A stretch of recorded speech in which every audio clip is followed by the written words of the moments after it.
This is simply a culmination of stuff that's been lying around for centuries. The first part of it, or the old weeding the colors of the deck thing, was the beginning of this. And I thought, well, if you can do it where you're getting and do it on the side of someone's brain. So you've got the rule of three, which I something totally impressive. Theatrical build on this effect is perfect. Okay? That's the key to this effect, the build. The fact that you use a shuffle deck is also really nice. Now, I do the first phase a couple different ways. The way I did it on the demo was actually I used two forces, which is very simple. All I did is spot the top two cards, and that helped me force the card that the spectator is going to think of and the one the spectator is going to touch. So after they shuffle the deck, I take the deck back and say, so the cards are completely shuffled. Remember them, and the rest is pretty much self-working. Another way I sometimes do it is by using a pinky break that leads to a peak. Now the way that works is this. This is a very old idea, but I have a pattern line, which is this. They call stop if you keep a pinky break. Okay, a break your little pinky, your left pinky. Now notice how, if my left thumb, as I bring the deck down, when it's saying focus on your card, think of it, keep it in mind. As the deck comes down and I keep my pinky break, if I move the left thumb to the corner and simply turn over the deck, notice how here it's breaking. It breaks at the exact spot where revealing the card. So the card I know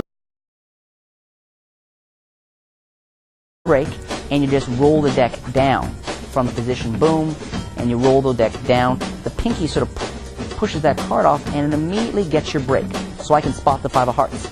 Now the line I use to cover that, often, it's a good line, is I say, want you to keep it in mind for at least the next 10 seconds. When I look at the watch, of course, what I'm doing is I'm looking at two cards, okay? I'm looking at the card, the broken two card, which in this case is the five of hearts, and I'm looking at the bottom card, which is the king of spades. And at that point you remember, five of hearts, king of spades, okay? I spread the cards back up. I get a break above the king of spades with my right thumb, cut the pack, keep the break, and riffle force to the king of spades. So with one peek, I was able to, and this is why it's... Now she's got her hand on the king of spades. Okay? I know those two pieces of information. This final part, sometimes I'll even hand the deck out and say, give the cards one more thorough shuffle, because you're not going to believe what I'm going to do with my left hand. Watch. All I need to do when they hand me the deck back is spot the bottom card. And this part is a very old idea, really very strong.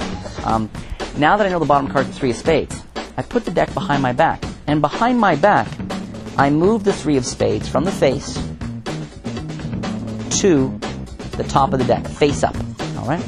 And I grip the deck like this, fingers here, thumb at the back. And when I bring it forward, and I go I can tell it's a black card, it's a spade, three of spades. When I bring it forward, I look directly at the spectator. The bottom card is the queen of hearts. So I'm one ahead.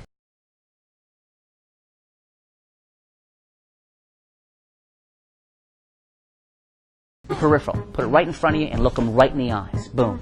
Go back down. I move the queen of hearts up and around to on top of the three of spades now, revealing the bottom card for me. And I go, next card is red heart, queen of hearts. Come up, boom. And again, I'm looking right at you, but I can see the bottom card now. It's the six of clubs.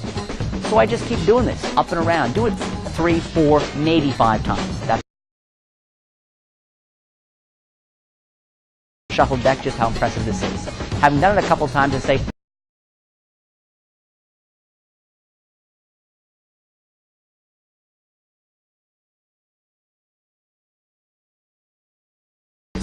by now, people are really starting to get into it, really building. Finally, I turn to the person who's thinking, put my left hand, the tip